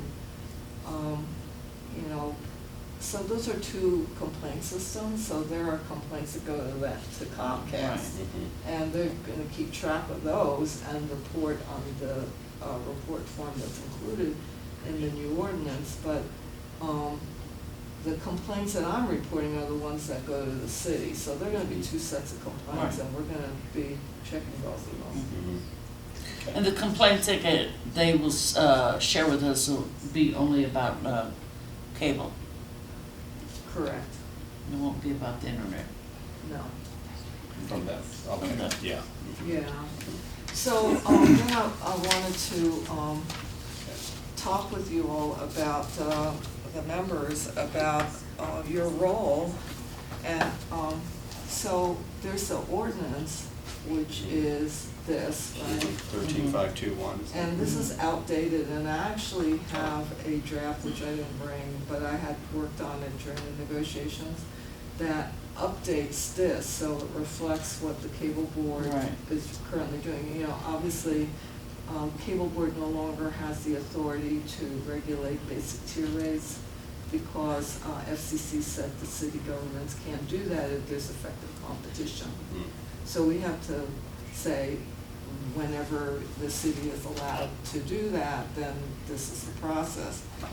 But the current process for complaints is in the ordinance, and it's in the Consumer Bill of Rights. So let's see. The complaint procedure is page 17 of the Exhibit B to franchise agreement, which is the complaint procedure. So I would, we don't need to do this now because it's getting late. Yeah. But maybe for next time, you all can see how it's sketched out here for the complaint process. Uh-huh. Cable board is part of this. complaint process So you said you're working on a draft, of that. to update Yes. this.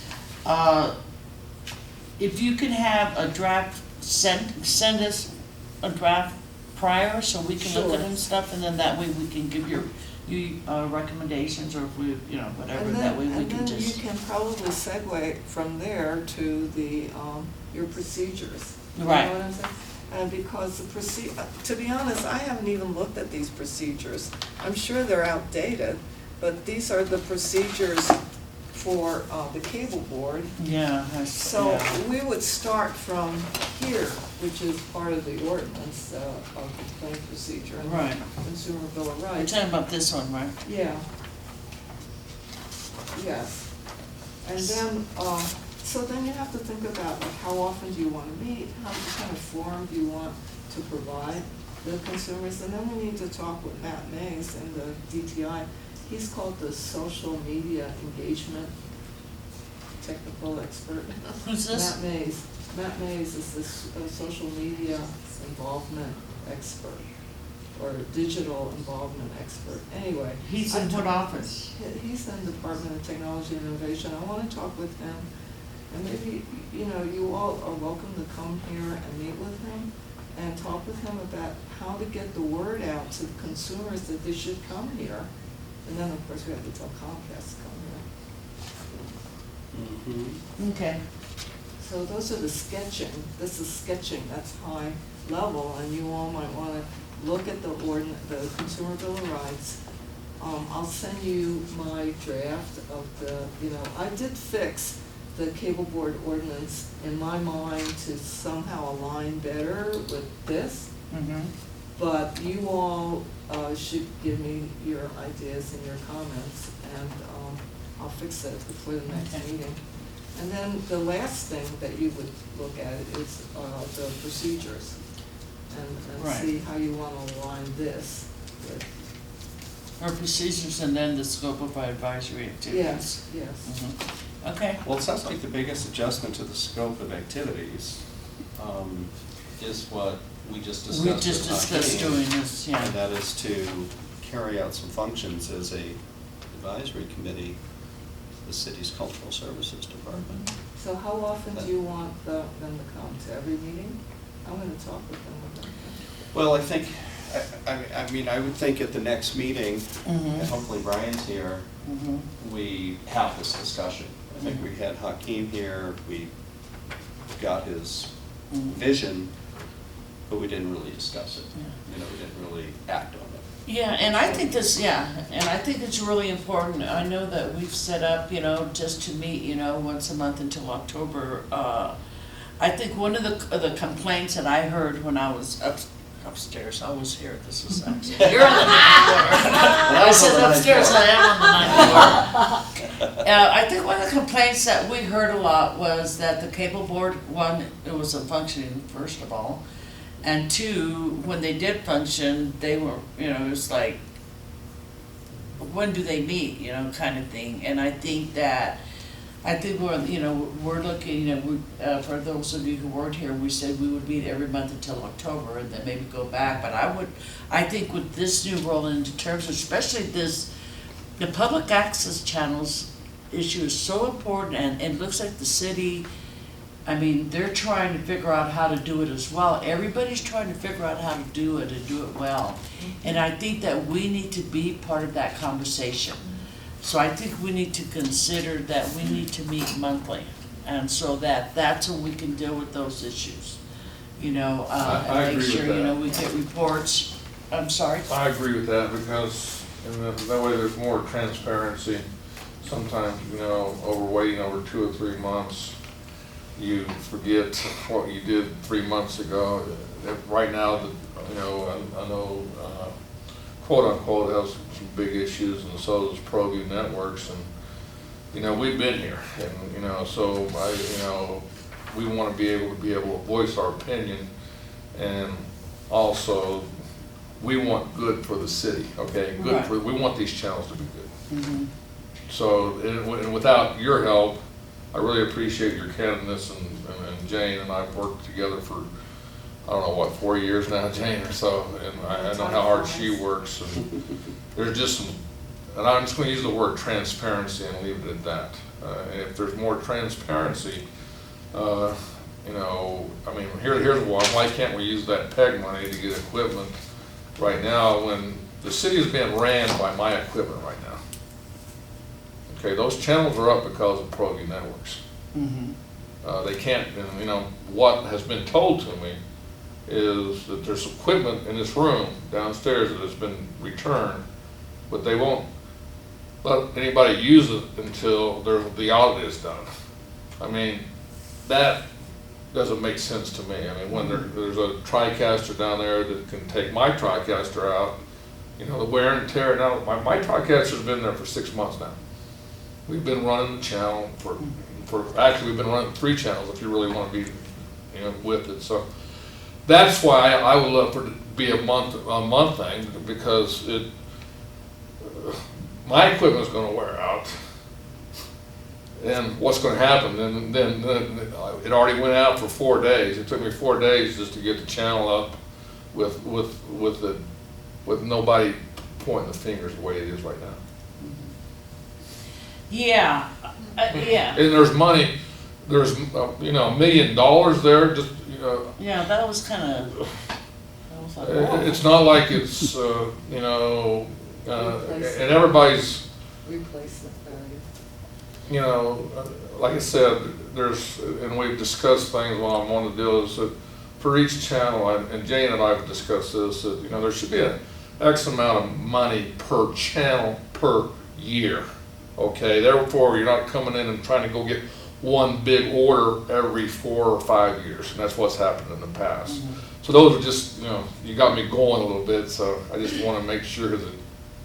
No, that's great, because we're learning, you know, if it wasn't Yeah, and the like I said, if last it was, meeting, you know, I was like, well, what the hell's going on? And that's why I said, well, we need to get Hakeem here, because I was like, you know, and that's why I kept asking, well, who's really going to be running this? Because my concern is that, you know, Hakeem's going to be stretched.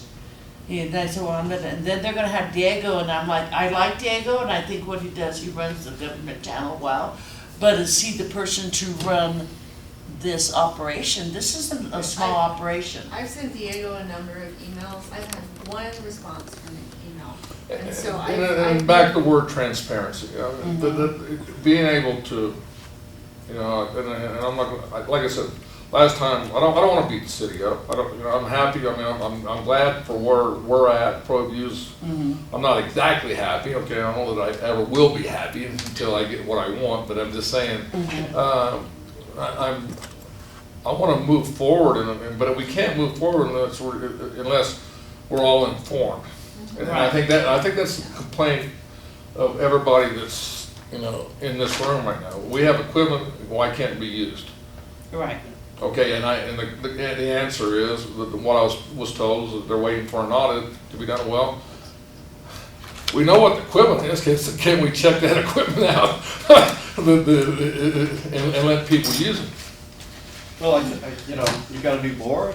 You know, we've had 2 meetings. The second meeting, Right. We've got the head guy down here. No, like I said, now you guys are getting informed, and I'm not. But that's why I'm saying I think for the entirety, it's once a month, and I'm definitely tracking and I think everybody would be playing this role as an advisory. You know. I like that too. And I'm very curious who he's talking to. He said they're CNN wants wait a year, so they're talking to 2 other people to possibly manage 27. I wonder who these people are. Like, why isn't the cable board informed as to who? He confused me, because at one point he said, well, they're going to hire 2 more full-time staff to work with Diego. So I thought it was Diego in charge. But then he said, then they're going to with 2 people. So I was, and I'll ask for clarification. I'm going to talk with Hakeem offline. If I could Find out what's going on. They came and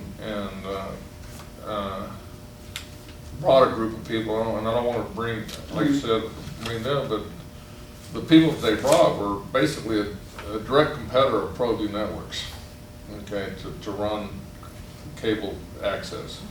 So I I raised my voice a little bit of, well, why don't you just let us run it then? I mean, why are you bringing in somebody that's a direct competitor of ProView Networks into Channel 27?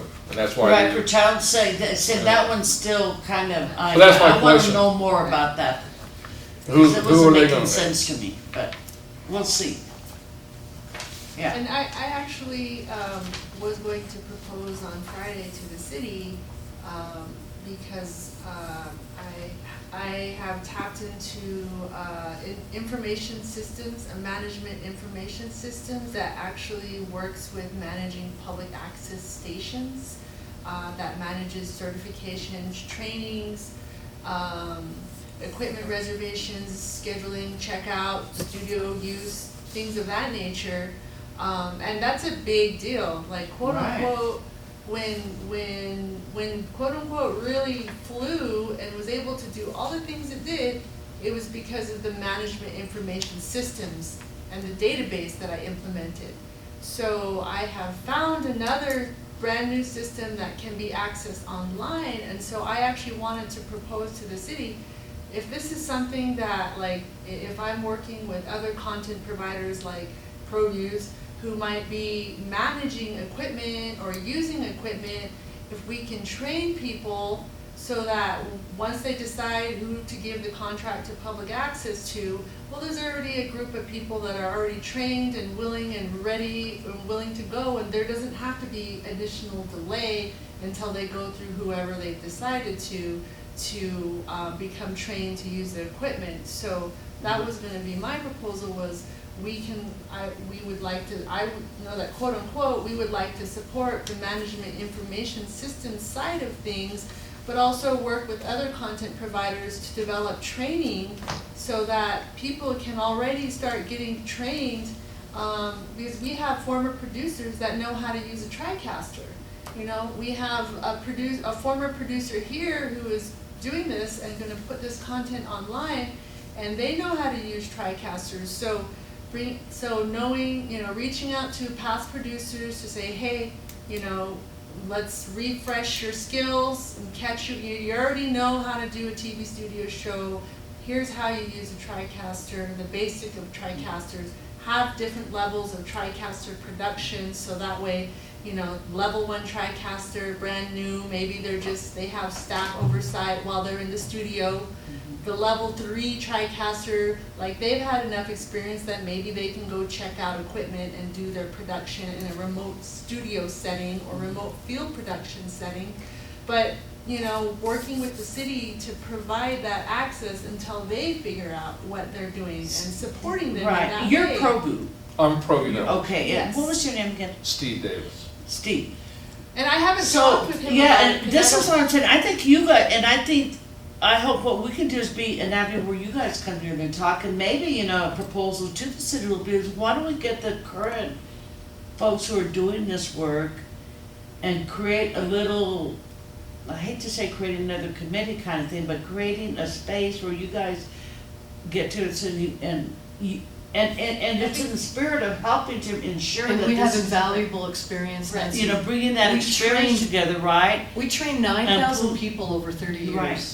And bringing that experience together, right, to talk about what are the things that have to happen. I think it was clear that And that's what, there's not a clear plan yet, and they're getting there, but I think they need to have the input from the They don't people have the who've been doing capacity. it. They're too busy. They don't have the capacity. I've sent, I think, a number of emails to Diego. I've gotten one response back from him, and this is all summer. I had to make a decision on technical issues in the dark, so I finally just went down to master control and knocked on the door till someone answered and said, I need some information so I can make my technical decision on how I'm gonna deliver content to you guys. So I had to go in there and ask those questions by myself by knocking on the door, because I wasn't getting any response from Diego. here's the question, and I can answer that question for with me. Right now, there's only one server that provides for 3 channels that works. And they got new servers being built, or they're here, and that's the really, when is the servers gonna be where they can do 96, when they can do 26 and they can do 27. And once then that's when they can say, all right, how can we load these up? Right now, people have to really go through me, and I'm not in a position really to be doing that to load up the system, because we're using my That's part of your TriCast. job. But that what we've been doing. Okay, that's my point. We've been doing it now for almost 2.5 years. I hope you're getting compensated. No. Well, it's Wow. ProViews has their own personal TriCasters, Right. so that's what they're using to run stuff. But the city's utilizing it. Right, because the equipment, like I said, while this process of you public getting the equipment back from them, and I speak for myself, Jane knows, I just went out and got it, I just wanted the channels up because there's a lot of, if the channels go black, there's a lot more implications Right. than just ProView not getting the stuff Right, on right. there. And anybody right now, I've been, Colleen can speak for me myself, I can air stuff and put it, but I'm not really the person in charge to be doing it. And it's frustrating from our point, and then you hear, all right, we're gonna hire somebody else out to do what I'm already doing and have been doing for 3.5 years. But I wanna get over that point, okay? I wanna move forward, and it's gotta be transparency moving forward and have somebody Yeah. where there's checks and balances from the city to the public. Yeah, so I think that's the reason why I think it's a good idea for us to be engaged, because that's our whole thing, is ensuring that these paid channels are really utilized and they're being done, in a way that's, And I in think the service to the sharing of, community. And I think, moving forward, I encourage you guys to talk to each other too. We already have. I know, and maybe write up Very a list of concerns and, write up. See, I'm a little And different. also, what I always like, I'd like for people to not just give me, well, these are the concerns or these are the issues, is what are some of the solutions, and, then also along with that is what could be some possible solutions with that, right? Because that's what I like to see. The solution right now is the server. Okay, because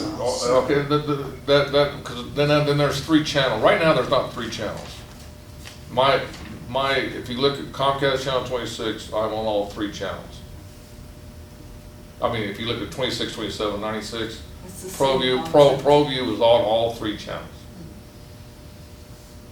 And it can only take, and that's all, the way it is, without the help of Comcast and without somebody going over there, they could probably get 27 up, but they say they don't have a part, okay? It's just another. I would say a solution too is the shared management information systems. And I just dropped a couple of $1,000s on a management information systems, and I'm willing to share that with ProViews, with the city, to actually manage the certifications, the trainings, the Equipment checkouts, equipment studio checkouts, reservations. scheduling, reservations, things of that nature, because the Annual management memberships. information system is absolutely essential to make anything like this Equipment even work. inventory. And right now, for ProViews, and I did a weekly thing with Jane for almost 2 years or whatever, just because it wasn't in our contract. I just thought, we wanted to show that we were compliant for one. But right now, my contract said we had to provide 19 hours. And I had it redone that I've been providing 45 hours of live content for almost 2 or 3 years now. And that's another concern when you break down these, why should I be taken away for something I've been doing for 3 or 4 years at with my own money?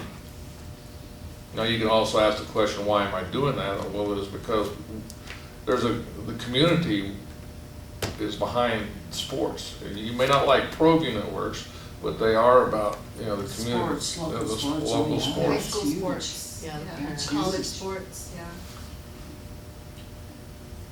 So those are the that's why it's important for, to hear what we, and you know, they have the same problem. I mean, like I said, 4 days it took me to get a hold of King, and the channel was down. It's almost as bad as being with Rick Betts. I mean, I couldn't, and all it was just a phone call to Comcast and put the slate.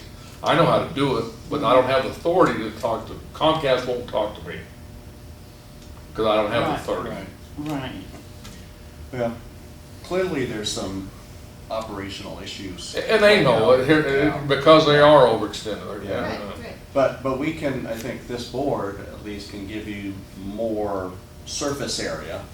You know, I think to what I'm interact looking for is with- somewhat of with the city, Right, I like where you have solutions, and yeah. right. we have some, I have great suggestions, but Yeah. getting it through the pipeline sometimes, that's not work. Right, and Well, I if think this that's. advisory committee's gonna work, then we're gonna have somebody from the Cultural Services Department at every meeting. So Yes, you're gonna have excellent, to have somebody who's more accountable. And I have a concern about what happened to all that equipment. We have a paper trail that shows that UPublic, under the education contract, got thousands and thousands of dollars worth of equipment. My understanding is that has not all been returned, it's all city. And he kind of alluded to He that. alluded to If, it, if yeah. you Well- heard, when I asked about the equipment as well, you know, We got equipment. Well, we've got My equipment, so it insight on sounds that- like there's So they Issues hired there. a Independent. professional inventory taker, whatever, a company called Asset Services. And they ran an inventory a couple of months ago. They just got the report like this week. And so they're taking the report and trying to reconcile it with the other lists, because the labeling on the equipment hasn't always been consistent. But, I mean, I think that people do have a sense of what's out there, right? And you, Steve, can help Diego figure it out. Well, because, we know, we volunteered, half of it but was again, I probably had to stay arm's length because we were on a contract with UPublic. right. Okay. You guys were, yeah. Yeah, that's right. so in other words, and I'm telling the board right now that I'm waiting for it to come back that we have the equipment. If there is equipment missing, they're gonna come back and say, well, ProView Networks has it. Oh. I'm okay. sharing- And it's I'm gonna, sure what I'm hearing in the I'm not, community I'm just from telling you right now, that's, it's gonna come I back, don't well, think we that's- gave, That's not true, Steve, well, because the contractor was UPublic. but it's And still. they are You folks gonna say that they purchased it. No, and hear gave me it to out. them. Rick's gonna say that they gave it to me. This may or may not happen, but it's gonna I happen. see what you're saying. I'm just sharing what I'm But hearing in the there's community when I legally tell they're people what's responsible. going on. No, legally they're responsible. They say, well, what I happened agree. to all the But- equipment?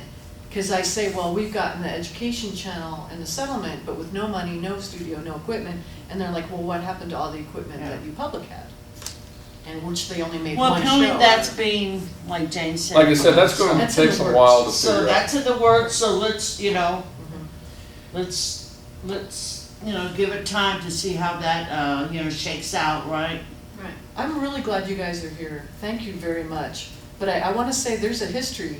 I forgot to tell you this, but there was a cable board that was very engaged 7 years ago, and they made a unanimous recommendation to the city that was completely ignored by the administration and the city council.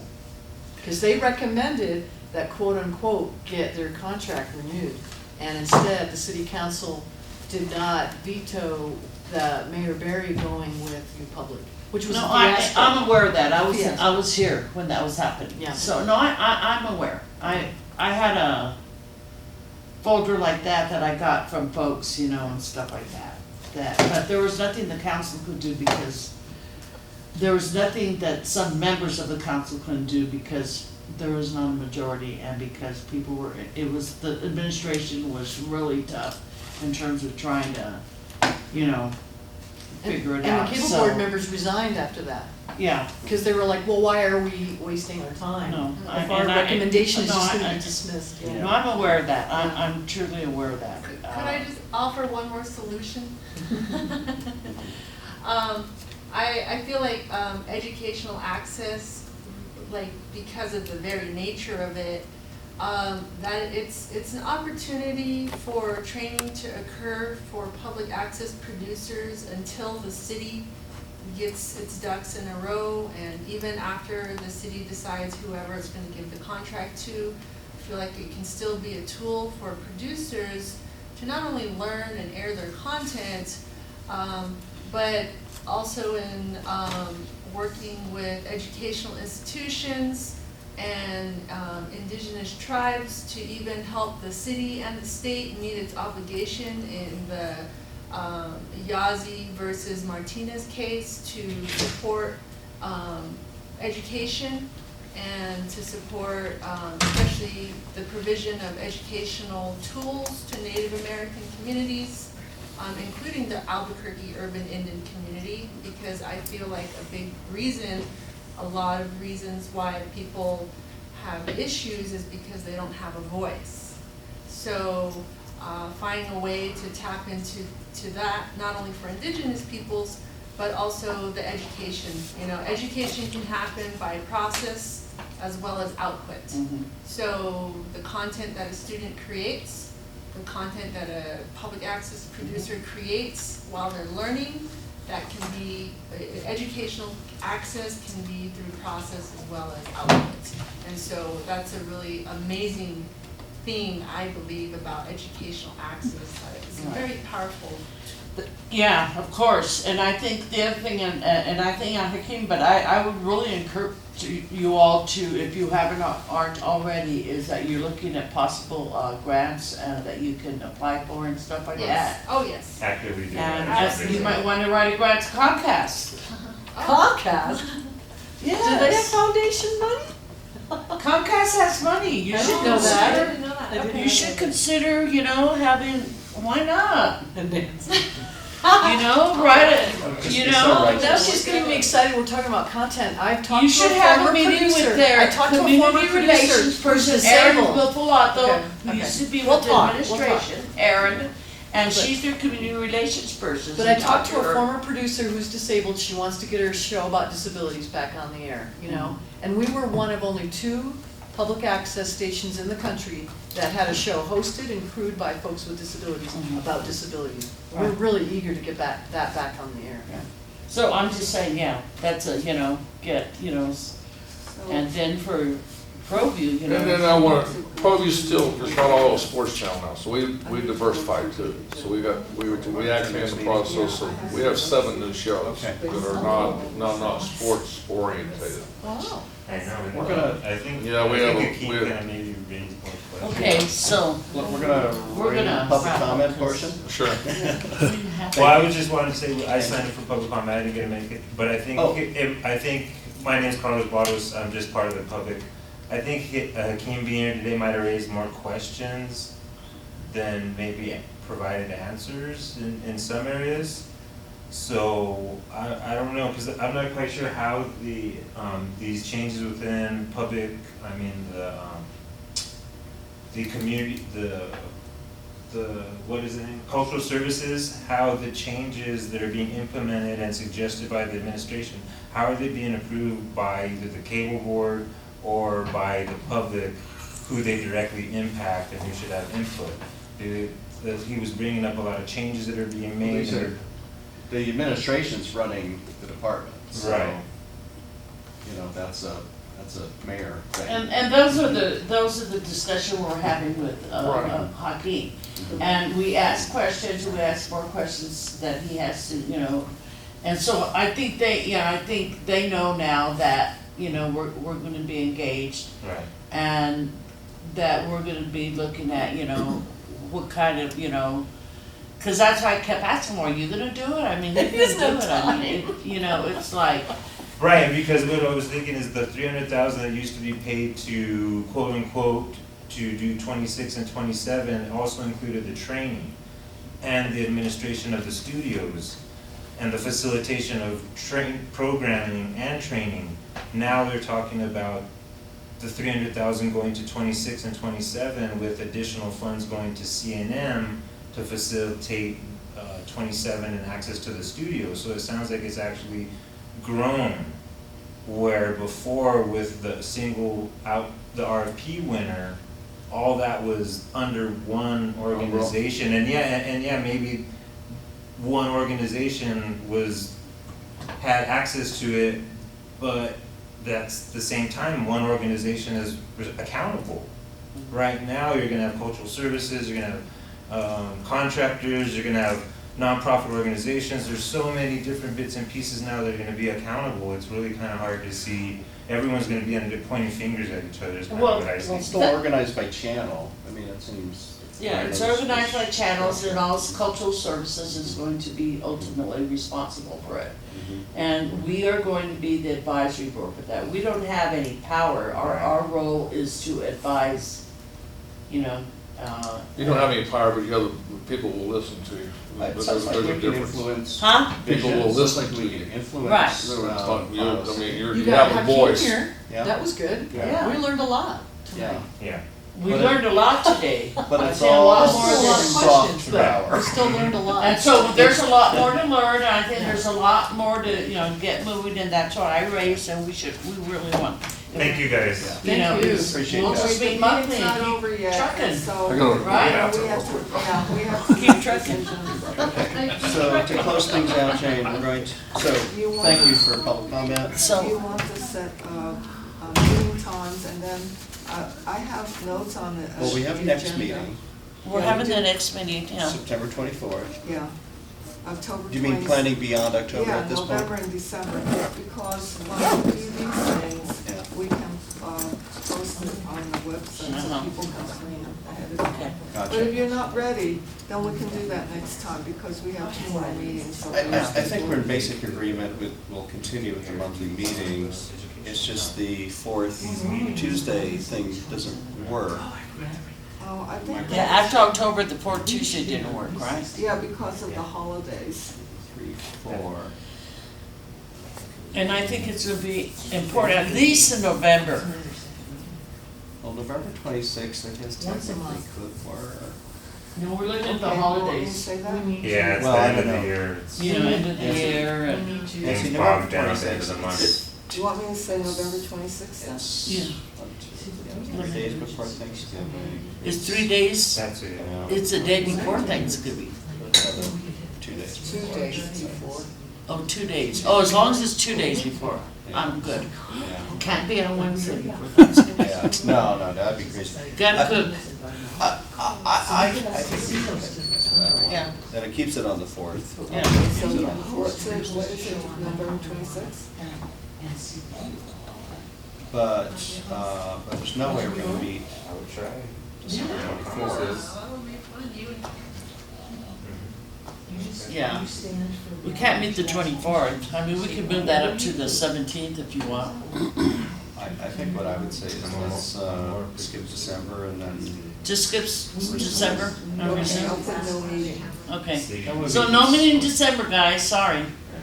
The fourth Tuesday's the 24th, And that's you can Christmas always Eve. call special meetings, but these are So- the. Yeah. And we might, Yeah. We Yeah. just We don't could know. call So special meeting. everyone's Alright. until October and then no meeting until December. No, No, we're gonna meet, October, we're gonna meet in November. November on the fourth Tuesday, and then December no meeting. Okay. Just We have start in three January, What about yeah. October? That's probably right. Yeah, Okay, the fourth Tuesday okay. of every month is what we had Okay, so then decided. on the Thank you, guys. agenda, Yeah. Thank you. Can either Educational Access or Gov16 maybe stream? Huh? Can we stream this? These meetings? Because he has been recording it to air, but it's, since Can it's you- public, can it be streamed? Did I say anything odd? It'll be live. Or even maybe Too late now, maybe just It's too late now, maybe huh? recorded for a later date. As far as or- I'm concerned. I don't have any problem Actually, with right that. now, we could. I'll just know next time to wear makeup and We're put it turning into a full-blown production, yeah, I guess. Because it's educational, I think, somebody in the public No, might be that's interested. good. You should have placards that say your name. Lower thirds. TV is already affecting. I know. I might have to comb my hair next time. Put makeup. I got dirty shirts. But okay, so, totally open to it. Yeah, so next time, I'm gonna talk about the action items Right. first. So one is discuss the PEG issues and possibly develop recommendations. Do you wanna do that? Let me explain to you that how do you communicate to the administration? We write resolutions. Right. And they reflect what your recommendations are. And we send You see them my point, both I to mean, the mayor and to council. And do you think you might be I ready? think we're next time? entertaining a resolution that puts us in the role of public community advisory. Yeah, Well, after I That's seen what the- y'all wrote up today, then That's that's the what they're. modification of our Or, then you help write that up, whatever she sent we're me. discussing. But- Well, but the actually, board it- has done yeah. that already. uh-huh. Yes, they have done resolutions Yeah. about like what the position of the city should be. See, one thing right now, is somebody that comes to sort of. But you might be ready to make some recommendations Okay. next time. And then the reason is we have this lag time, and so sometimes if you can tell me ahead of time what your recommendations will be, I can type it up. And bring it to me, but we can't discuss it First of all, online. No, no, of course not. That's open meeting, but you can tell me, one person can tell me. Right, yeah, the thing you're gonna send us, on the update, on the board. So that we have on a the- working draft. Yeah, yeah, that's how I say, send us a draft and then we can send you. But I have no idea what your